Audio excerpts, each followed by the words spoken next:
ಹ್ಮ್ ಹಲವು ಮತವಾದಿಗಳು ಹಲವು ರೀತಿ ಹೇಳಿದ್ರು ಕೂಡ ಹ್ಮ್ ಇಲ್ಲಿ ಪ್ರಾಕ್ ಅಭಾವ ಅಂತ ಒಂದು ದೃಷ್ಟಾಂತವನ್ನು ಕೊಡ್ತಾರಮ್ಮ ಈ ಶ್ಲೋಕದಂತೆ. ಹ್ಮ್ ಹ್ಮ್ ಈಗ ಸಾಮಾನ್ಯವಾಗಿ ಒಂದು ಗಡಿಗೆ ಹ್ಮ್ ಅಥವಾ ಕೊಡ ತಯಾರಾಗುವುದಕ್ಕೆ ಹ್ಮ್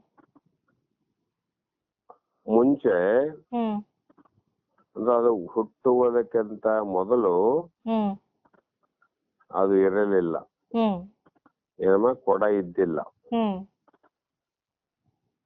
ಆ ಕೊಡದ ಬದಲು ಏನಿತ್ತು ಅಂದ್ರೆ ಮಣ್ಣು ಮಾತ್ರ ಇತ್ತು. ಹ್ಮ್ ಹೌದಲ್ಲಮ್ಮ? ಹ್ಮ್ ಕೊಡ ಇದ್ದಿಲ್ಲ, ಮಣ್ಣು ಮಾತ್ರ ಇತ್ತು. ಹ್ಮ್ ಆ ಮಣ್ಣಿನಿಂದ ಕುಂಬಾರನು ಹ್ಮ್ ಹಾಲು ಕರೆಯುವ ಹಸುವನ್ನು ಮಾಡಲಾರ.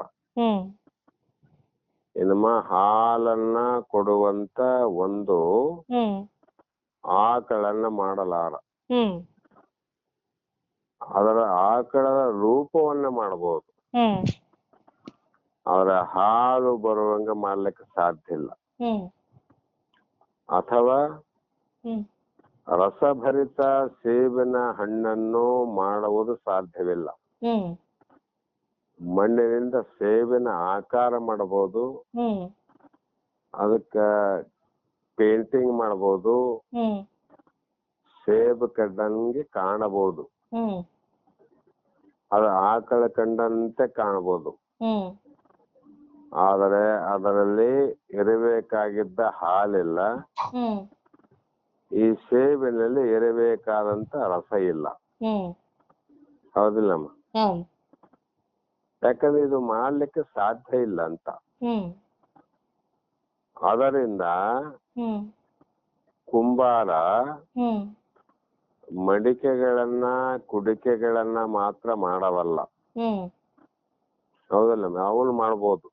ಹ್ಮ್ ಯಾವುದನ್ನ ಮಣ್ಣಿನಿಂದ ಮಾಡುವ ಸಾಧ್ಯತೆ ಇದೆಯೋ ಹ್ಮ್ ಅದನ್ನು ಮಾತ್ರ ಅವನು ಮಾಡಬಹುದು. ಹ್ಮ್ ಮಣ್ಣಿನಿಂದ ಏನೇನು ಮಾಡ್ಲಿಕ್ಕೆ ಬರ್ತದೋ ಅಷ್ಟೆಲ್ಲವನ್ನ ಮಾಡಬಹುದಮ್ಮ, ಹ್ಮ್ ಇಲ್ಲಂತಲ್ಲ. ಹ್ಮ್ ಎಂದರೆ ಮಡಿಕೆ ಆಗುವುದಕ್ಕೆ ಮುಂಚೆ ಮಣ್ಣಿನಲ್ಲಿ ಮಡಿಕೆ ಅವ್ಯಕ್ತವಾಗಿತ್ತು. ಹ್ಮ್ ಮಣ್ಣಿನಲ್ಲಿಂದ ಹುಟ್ಟಿದಂದಲೇ ಹ್ಮ್ ಮಣ್ಣಿನಲ್ಲಿ ಕೊಡ ಗುಪ್ತವಾಗಿತ್ತಮ್ಮ. ಹ್ಮ್ ಗುಪ್ತವಾಗಿದ್ದರೆ ಇನ್ನೂ ತಯಾರಾಗಿದ್ದಿಲ್ಲ ಅವಾಗ. ಹ್ಮ್ ಯಾವಾಗ ಕುಂಬಾರ ಹುಟ್ಟಿದ ಮೇಲೆ ವ್ಯಕ್ತ ಆಯ್ತಿಲ್ರಿ ಕೊಡ. ಹ್ಮ್ ಎದುರಾಗಿತ್ತು ಮಣ್ಣಿನಾಗಿತ್ತು, ಹ್ಮ್ ಮಣ್ಣಿನಿಂದ ತೋರಕತ್ತ. ಹ್ಮ್ ಅದರಂತೆ ಹ್ಮ್ ಮಡಿಕೆ ಮಾಡದ ಮೇಲೆ, ಕೊಡ ಮಾಡದ ಮೇಲೆ ಅದು ವ್ಯಕ್ತವಾಯಿತು. ಹ್ಮ್ ಹಾಗಾದರೆ ಹ್ಮ್ ಮಣ್ಣಿನಲ್ಲಿ ಕೊಡ ಯಾವಾಗಿನಿಂದ ಅವ್ಯಕ್ತವಾಗಿತ್ತು? ಹ್ಮ್ ಎಷ್ಟು ದಿನಗಳಿಂದ ಕೊಡ ಇದ್ರಾಗ ಅಡಗಿತ್ತು ಅಂತಂದ್ರೆ ಹ್ಮ್ ಅದು ಇಂದು ಹಿಂದೆ ಅಂತ ಅಲ್ಲ, ಹ್ಮ್ ಅನಾದಿ ಕಾಲದಿಂದ ಮಡಿಕೆಯ ಸಾಧ್ಯತೆಯು ಮಣ್ಣಿನಲ್ಲಿ ಅವ್ಯಕ್ತವಾಗಿತ್ತು. ಹ್ಮ್ ಅಂದ್ರೆ ಅನಾದಿ ಕಾಲ, ಇಷ್ಟೇ ವರ್ಷ ಇಷ್ಟೇ ದಿವಸ ಅಂತಲ್ಲ.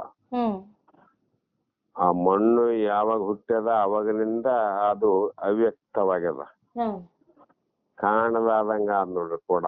ಹ್ಮ್ ಯಾವಾಗ ಅದು ಅವ್ಯಕ್ತವಾಗಿತ್ತು, ಯಾವಾಗ ವ್ಯಕ್ತವಾಯ್ತು ಅಂದ್ರೆ ಹ್ಮ್ ಮಣ್ಣು ಉತ್ಪತ್ತಿಯಾದಾಗನಿಂದ ಕೊಡ ಸಾಧ್ಯತೆ ಅದರಲ್ಲಿ ಹ್ಮ್ ನಿಗೂಢವಾಗಿತ್ತು.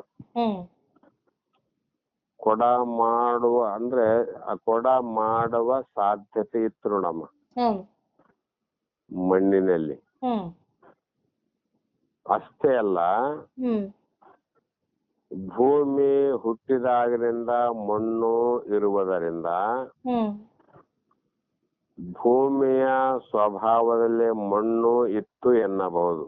ಹ್ಮ್ ಭೂಮಿಯಲ್ಲಿ ಮಣ್ಣು ಎಷ್ಟು ದಿನದಿಂದ ಹುಟ್ಟಿತು ಅಂದ್ರೆ ಹ್ಮ್ ಆ ಭೂಮಿಯ ಸ್ವಭಾವವೇ ಮಣ್ಣು, ಹ್ಮ್ ಮಣ್ಣಿನ ಸ್ವಭಾವವೇ ಭೂಮಿ. ಹ್ಮ್ ಅದೇ ಪ್ರಕಾರವಾಗಿ ಹ್ಮ್ ಮಣ್ಣಿನಿಂದ ಹ್ಮ್ ಮಡಿಕೆ ಅಂದ್ರೆ ಕೊಡ ಮಾಡಿದಾಗ ಹ್ಮ್ ಕಾಣದೇ ಇರತಕ್ಕಂತ ಕೊಡ ಹ್ಮ್ ಕಾಣುವಂತೆ ಹ್ಮ್ ಆಯ್ತು ನೋಡ್ರಿ. ಹ್ಮ್ ಕಾಣಂಗ ಇದಲ್ರಿ. ಹ್ಮ್ ಮತ್ತೆ ಮೊದಲು ಅದು ಮಣ್ಣಿನಿಂದ ಆಗ್ಯದಲ್ರಿ, ಹ್ಮ್ ಅವಾಗ ಅದು ತೋರ್ಲಿಲ್ಲ ಅಂತ. ಹ್ಮ್ ಈಗ ಅದೇ ಮಣ್ಣಿನಲ್ಲಿ ಕೊಡ ಹುಟ್ಟಿತು. ಹ್ಮ್ ಕೊಡ ವ್ಯಕ್ತವಾದಾಗ ಅದರ ಅವ್ಯಕ್ತತೆಯು ಕೊನೆಗೊಂಡಿತು. ಹ್ಮ್ ಮಡಿಕೆಯು ವ್ಯಕ್ತವಾಗೋದಕ್ಕಂತ ಮುಂಚೆ ಹ್ಮ್ ಪ್ರಾಕ್ ಅಂದ್ರೆ ತೋರ್ಲಾರ್ದಂಗಿತ್ತು. ಹ್ಮ್ ವ್ಯಕ್ತವಾದ ಮಡಿಕೆಯು ಇರಲಿಲ್ಲ. ಹ್ಮ್ ಯಾವಾಗ ಮಣ್ಣಿನಲ್ಲಿ ಮೊದಲು ಹ್ಮ್ ಕೊಡ ಇದ್ದಿಲ್ಲ ಅಂತ. ಹ್ಮ್ ಕೊಡ ಇದ್ದಿಲ್ಲ ಅಂತ್ರಿ, ಮತ್ತೆ ಕೊಡ ಮಣ್ಣಿನಿಂದ ಹುಟ್ಟಿದಲ್ರಿ. ಹ್ಮ್ ಅದಕ್ಕೆ ಹ್ಮ್ ಮೊದಲು ಅಭಾವ ರೂಪವಾಗಿತ್ತು, ಹ್ಮ್ ಇತ್ತು ತೋರ್ಲಾರ್ದಂಗಿತ್ತು. ಹ್ಮ್ ಈಗ ತೋರುವಂಗಾಗ್ಯದ. ಹ್ಮ್ ಆದರೆ ಕೊಡ ವ್ಯಕ್ತವಾದ ಮೇಲೆ ಹ್ಮ್ ಅದರ ಅಭಾವ ಸ್ಥಿತಿಯು ಕೊನೆಗೊಂಡಿತು. ಹ್ಮ್ ಅದೇನೋ ಮಣ್ಣಿನ ಮೊದಲನೇ ಸ್ಥಿತಿ ನಾಶ ಆಯ್ತು ನೋಡ್ರಲ್ಲಿ. ಹ್ಮ್ ಮಣ್ಣು ಇದೆ, ಹ್ಮ್ ಮೊದಲು ಕೊಡ ಇಲ್ಲ ಮಣ್ಣಿತ್ತು. ಹ್ಮ್ ಅದೇ ಮಣ್ಣಿನಿಂದ ಈಗ ಕೊಡ ಆದಾಗ ಹ್ಮ್ ಕೊಡ ತೋರುತ್ತದೆ ವಿನ ಮಣ್ಣು ಅವ್ಯಕ್ತವಾಯ್ತು ನೋಡ್ರಿ. ಹ್ಮ್ ಮೊದಲು ಮಣ್ಣು ವ್ಯಕ್ತವಾಗಿತ್ತು, ಹ್ಮ್ ಕೊಡ ಅನ್ನುವಂಥದ್ದು ಗುಪ್ತವಾಗಿತ್ತು. ಹ್ಮ್ ಈಗ ಕೊಡ ವ್ಯಕ್ತ ಆಗ್ತಾ ತೋರ್ತದ ನಮಗ. ಹ್ಮ್ ಕೊಡ ಕಾಣೋದ್ರಿಂದ ಎಲ್ಲರೂ ಕೊಡ ಕೊಡ ಕೊಡ ಅಂತೀವಿ. ಹ್ಮ್ ಆದ್ರೆ ಮಣ್ಣು ಇಲ್ಲಿ ಗುಪ್ತವಾಯ್ತು ನೋಡ್ರಿ. ಹ್ಮ್ ಗುಪ್ತವಾಗಿ ಮಣ್ಣು ಅದಲ್ರಿ. ಹ್ಮ್ ಈ ರೀತಿ ಹ್ಮ್ ಪ್ರಾಕ್ ಅಭಾವದ ಸ್ಥಿತಿಯು ಅನಾದಿಯಾದರೂ ಹ್ಮ್ ಅಂತ್ಯವಾಗುವ ಸಾಧ್ಯತೆ ಇರುವುದರಿಂದ ಹ್ಮ್ ಮೊದಲು ಇರುವಂತ ವಸ್ತುವಿನಲ್ಲಿ ಹ್ಮ್ ಇನ್ನೊಂದು ವಸ್ತು ವ್ಯಕ್ತವಾದರೂ ಹ್ಮ್ ಆ ವಸ್ತುವಿಗೆ ನಾಶ ಉಂಟು, ಹ್ಮ್ ಅದರ ಪೂರ್ವದಲ್ಲಿ ಇರುವಂತ ಮಣ್ಣಿಗೆ ನಾಶವಿಲ್ಲ. ಹ್ಮ್ ಅದಕ್ಕಾಗಿ ನಾವು ಹುಟ್ಟುವುದಕ್ಕಿಂತಲೂ ಹ್ಮ್ ಹುಟ್ಟದೇ ಇರುವ ಆತ್ಮ ಉಂಟು. ಹ್ಮ್ ಆ ಆತ್ಮನಲ್ಲಿ ಈ ದೇಹ ಅನ್ನುವಂಥದ್ದು ಪ್ರಪಂಚ ಗುಪ್ತವಾಗಿತ್ತು. ಹ್ಮ್ ಇದು ನಂತರ ಕುಂಬಾರ ಕೈ ಹಾಕಿದ ಕೊಡಾದಂಗ ಹ್ಮ್ ಈ ಯಾವ ಈಶ್ವರ ಹ್ಮ್ ತನ್ನ ಸಂಕಲ್ಪವನ್ನ ಮಾಡಿದಾಗ ಈ ಸುಂದರವಾದ ಪ್ರಪಂಚ ದೇಹ ಜೀವ ರಾಶಿಗಳು ವ್ಯಕ್ತ ಆದ ನೋಡ್ರಿ. ಹ್ಮ್ ಹ್ಮ್ ಆದ್ರೆ ಈಗೇನ್ ಕಾಣ್ತದಮ್ಮ, ಕೊಡ ಕಾಣ್ತದ, ಮಣ್ಣು ಕಾಣಂಗಿಲ್ಲ. ಹ್ಮ್ ಅದಕ್ಕೆ ಪ್ರಪಂಚ ಕಾಣ್ತದ.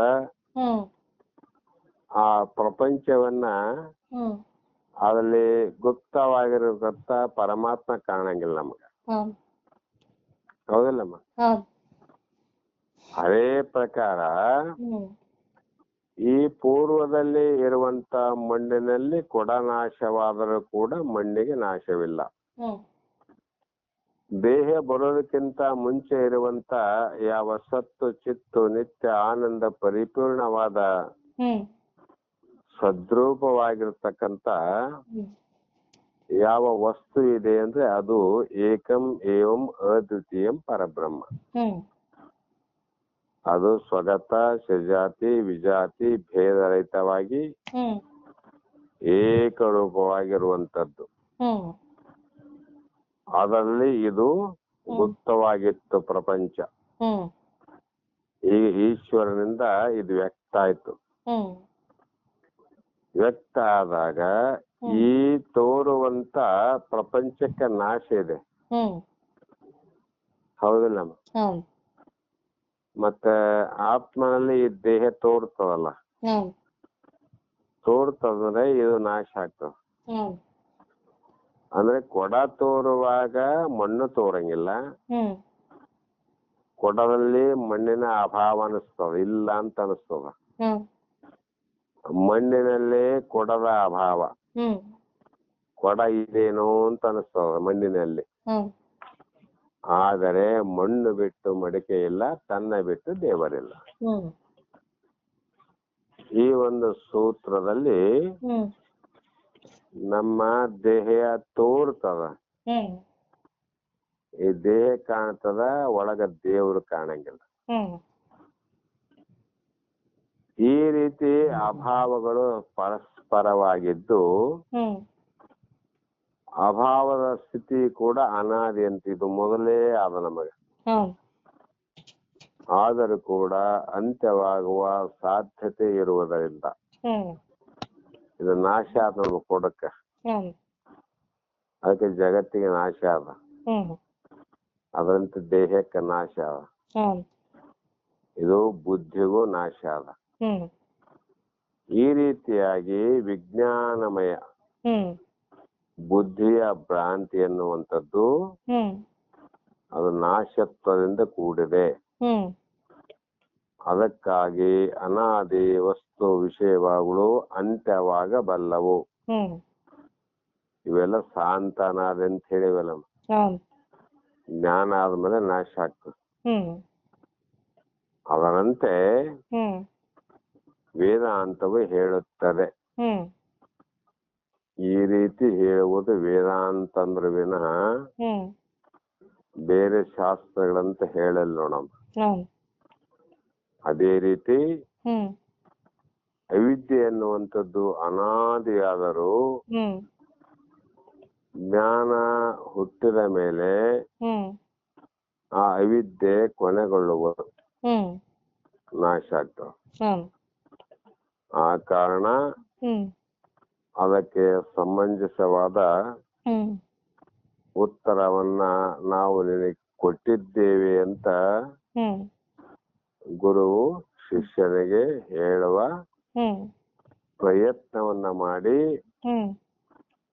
ಅವನ ಮನಸ್ಸಿನಲ್ಲಿ ಉತ್ಪತ್ತಿಯಾದ ಸಂಶಯವನ್ನು ಕಳೆದು ತನ್ನ ಸ್ವರೂಪದ ದೃಢತೆಯನ್ನ ಮಾಡೋದಕ್ಕೋಸ್ಕರವಾಗಿ ಇಲ್ಲಿವರೆಗೂ ಉಪದೇಶವನ್ನ ಮಾಡ್ತಾ ಬಂದ್ರಮ್ಮ. ಇಲ್ಲಿಗೆ ಸಮಯ ಆಗಿದೆ. ನಾಳೆ ದಿನ 200ನೇ ಶ್ಲೋಕವನ್ನ ಆಧಾರವಾಗಿಟ್ಟುಕೊಂಡು